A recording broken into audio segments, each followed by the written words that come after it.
Bagi saya, mau itu lokal, mau itu asing, atau bahkan dari planet lain sekalipun, maka wajib hukumnya bagi kita untuk memberikan dukungan dan apresiasi yang setinggi.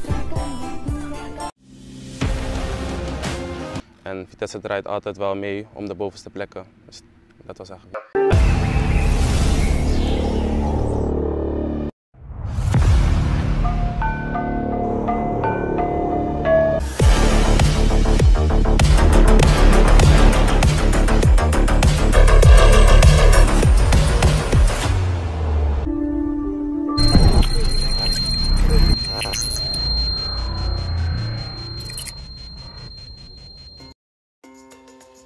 Respons Rian Flamingo setelah digosipkan jadi buruan Shin Tae-yong untuk perkuat timnas Indonesia. Baru-baru ini, media asal Korea Selatan Best Eleven membuat laporan mengejutkan. Mereka mengatakan Shin Tae-yong sedang mempertimbangkan untuk menaturalisasi bek Sassuolo yang kini bermain untuk FC Utrecht, Rian Flamingo. Kabar ketertarikan Shin Tae-yong kepada Rian Flamingo pun mendapat respons dari laman Instagram Transfermarkt.co.id. Laman tersebut menulis kabar bahwa Rian Flamingo yang memiliki darah Indonesia Suriname masuk radar Shin Tae-yong. Berembus kabar dari media Korea jika ST berminat untuk bisa membuat sang pemain bergabung dengan Garuda, tulis akun Instagram Transfermarkt.co.id. Rian sendiri diketahui berdarah Belanda Suriname yang juga mempunyai garis keturunan Indonesia, lanjut akun di atas. Uniknya, meski akun Transfermarkt.co.id tidak menandai Rian Flamingo, pesepak bola 20 tahun ini merespons unggahan di atas. Ia menaruh emoji bendera Indonesia dan tanda hati, love. Jika Rian Flamingo benar dinaturalisasi, pertahanan timnas Indonesia bakal makin kuat. Sebab, Rian Flamingo bukanlah pemain sembarangan. Ia tercatat selalu turun dalam 4 laga yang dijalani bersama FC Utrecht di Liga Belanda 2023 hingga 2024. Selain dapat berperan sebagai bek tengah, pesepak bola 20 tahun ini juga bisa dimainkan sebagai gelandang bertahan. Terbukti di 2 pekan awal Liga Belanda 2023 hingga 2024, Rian Flamingo mentas sebagai gelandang bertahan. Jika tampil apik bersama FC Utrecht musim ini, bek bertinggi badan 186 cm ini berpotensi dibawa pulang ke Sassuolo pada musim panas 2024. Sekadar diketahui, Rian Flamingo saat ini berstatus sebagai pemain Sassuolo.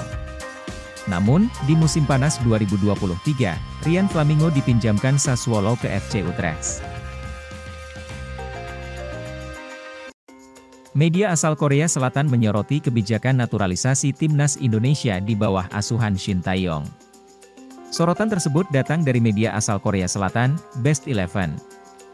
Shin Tae-yong percaya bahwa timnas Indonesia bisa bersaing dengan raksasa Asia melalui jalur naturalisasi. Pelatih Shin percaya bahwa pemain-pemain naturalisasi Eropa sangat penting untuk mempersempit kesenjangan dengan tim-tim besar di Asia, tulis laporan Best Eleven.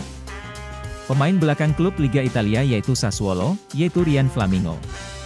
Dirinya diketahui juga memiliki darah Indonesia. Pemain belakang klub Liga Italia yaitu Sassuolo, yaitu Rian Flamingo. Dirinya diketahui juga memiliki darah Indonesia, FC Utrecht website. Padahal, jika melihat roster timnas Indonesia yang saat ini diasuh pelatih Shin, terlihat jumlah pemain naturalisasi yang cukup banyak. Lanjutnya, menurut media asal Korea Selatan tersebut, Shin Tae-yong memilih untuk berburu pemain berdarah Indonesia dengan resiko minimal dibandingkan Cina yang mendatangkan banyak pemain bergaji mahal untuk bisa membela timnas. Sudah ada beberapa nama yang resmi membela timnas Indonesia berkat kebijakan ini. Ada nama Sandy Walsh, Jordi Amat, Shane Patinama, Ivar Jenner, hingga Rafael Struijk. Para pemain tersebut merupakan pemain keturunan Indonesia yang lahir di Eropa, khususnya Belanda atau Belgia, tulis Best Eleven. Meski begitu, Shin Tae-yong masih terus berburu nama baru untuk menjalani proses naturalisasi. Media asal Korea Selatan tersebut melaporkan bahwa ada nama pemain berdarah Belanda yang bakal memperpanjang daftar pemain naturalisasi pada era Shin Tae-yong. Nama pemain yang dimaksud adalah Rian Flamingo. Rian Flamingo sendiri bermain untuk klub kasta tertinggi Liga Italia atau Serie A, Sassuolo. Rian Flamingo tengah menjalani masa peminjaman bersama klub kasta tertinggi Liga Belanda, yaitu FC Utrecht. Usianya sendiri baru 20 tahun dan berposisi sebagai bek tengah. Rian tercatat sudah main 4 kali di tim utama FC Utrecht musim ini. Kedepannya, pelatih Shin berencana tidak berhenti menyuntikkan nama pemain naturalisasi, tulis laporan Best 11. Pelatih Shin saat ini sedang mempertimbangkan untuk menambahkan penyerang berusia 23 tahun Jay Itzes, yang bermain untuk klub Italia Benevento. Dan bek Rian Flamingo, yang bermain untuk Sassuolo, ke tim nasional, tutupnya.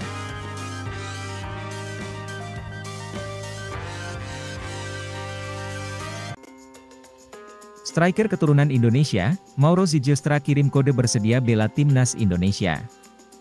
Kabar mengejutkan datang dari striker keturunan Indonesia Belanda yang kini berkarier di Liga Belanda, Mauro Zylstra. Dia menyampaikan keinginannya untuk memperkuat timnas Indonesia. Sebelum aku bisa bermain untuk timnas Indonesia, aku ingin bermain di tim senior, klub profesional dulu. Jadi buat di situasiku sekarang mungkin masih terlalu cepat untuk bisa mendapatkan undangan, tambah penyerang 18 tahun itu. Football Talent Nealis menyebut bahwa ayah kandung Mauro Zylstra memiliki leluhur yang berasal dari Bandung, Jawa Barat.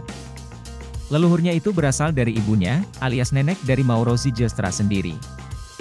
Karir sepak bola Mauro Zylstra sendiri dimulai bersama AS Alkmaar Youth. Setelah itu, pada medio Juli 2019, dia memutuskan untuk bergabung dengan AFC Amsterdam Youth. Dari sana, dia terus berkembang dan naik ke level yang lebih tinggi.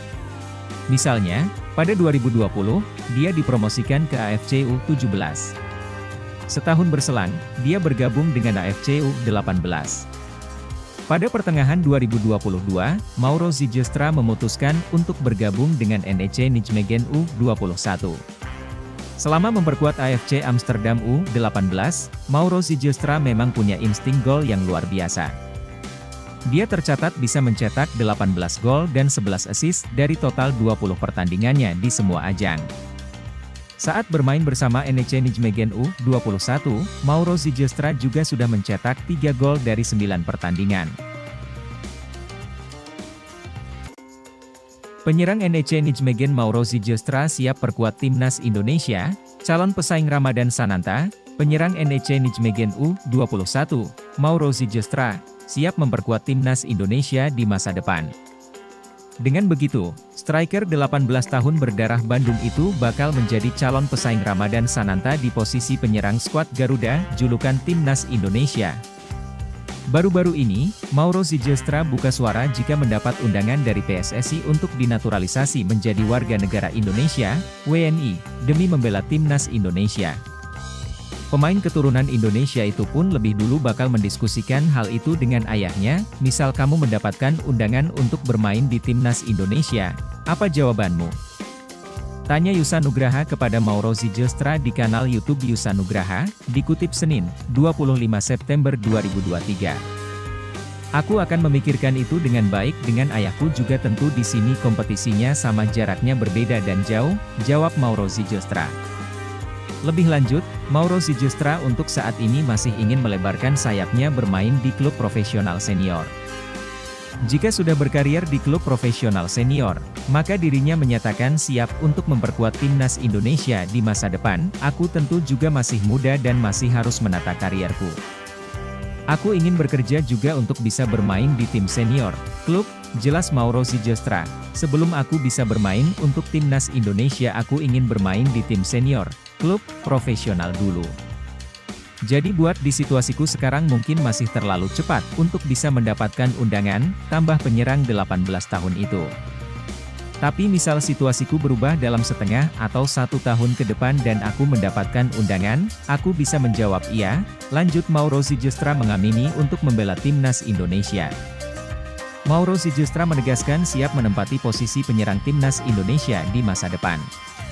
Itu artinya, striker berdarah Belanda itu bakal menjadi calon pesaing Ramadan Sananta. Ia tentu aku bisa membantu untuk di posisi itu, striker, jadi aku akan berpikir dengan baik jika kesempatan itu datang, jelasnya. Sebagai informasi, Mauro Zylstra memiliki darah Indonesia dari sang ayah yang merupakan pria asli Bandung. Namun, sejak kecil pemain yang gayanya dianggap mirip Dusan Vlahovic itu tumbuh besar di Belanda, pemuda kelahiran 9 November 2004 ini memulai karir di Jong AS Alkmaar. Kemudian pindah ke AFC Amsterdam U18 sebelum gabung NEC Nijmegen U21. Pemain berpostur 187 cm itu juga bisa berposisi sebagai gelandang serang.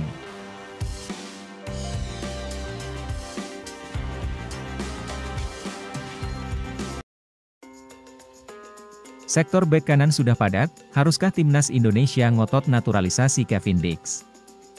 Belakang terdengar kabar jika Kevin Dix siap menjajaki peluang lagi untuk membela timnas Indonesia sebagai pemain naturalisasi. Bintang kelahiran Belanda berdarah Maluku yang saat ini membela FC Copenhagen di Denmark tersebut sebelumnya sempat masuk dalam radar PSSI namun takdir belum rela keduanya berjodoh. Pada awal 2022 silam, Dix bersama dengan Mees Hilgers, Tijjani Reijers, Ragnar Oratmangoen, Sandy Walsh, Shane Patinama, dan Jordi Amat dihubungi oleh PSSI untuk menjadi penggawa timnas Indonesia. Hanya saja cuma 3 nama terakhir yang kemudian berhasil disumpah di bawah bendera merah putih dan di 2023 telah menjalani debut mereka dengan lambang Garuda di dada. Dix dan Hilgers sebenarnya sudah memberi lampu hijau namun menurut info bocoran dari PSSI keluarga keduanya tidak merestui jika paspor Eropa mereka dicabut mengingat Indonesia tidak mengenal prinsip kewarganegaraan ganda. Namun kini sepertinya masalah tersebut bukan lagi masalah dengan berhembusnya isu jika Dix hendak mencoba peruntungannya lagi dengan naturalisasi. Di atas kertas, profil Dix sangat cocok dengan misi PSSI mencari pemain keturunan Grade A demi menggenjot prestasi timnas Indonesia. Ia masih berusia 26 tahun yang artinya masa pakainya masih sangat panjang dan memiliki karir bagus di Eropa. Pemain kelahiran Apeldoorn, Belanda, itu juga bukan sekedar pemain pelapis dengan mengumpulkan lebih dari 250 penampilan kompetitif sejauh ini. Terbaru, Dix bermain di fase grup Liga Champions 2023-2024 membela Copenhagen dalam laga tandang ke markas Galatasaray pada Rabu, 20 September 2023, lalu. Timnas Indonesia asuhan Sintayong dipastikan akan memiliki pemain dengan kaliber top jika PSSI berhasil mendatangkannya, bek kanan menumpuk. Bukan masalah hanya saja jika Kevin Dix mendapatkan paspor Indonesia, akan ada dilema besar. Saat ini timnas Indonesia sudah memiliki 2 nama di posisinya, bek kanan, yang dirasa pantas menjadi starter semuanya, mereka adalah Sandy Walsh dan Asnawi Mangkualam. Salah satunya akan turun di hierarki fullback kanan mau tidak mau.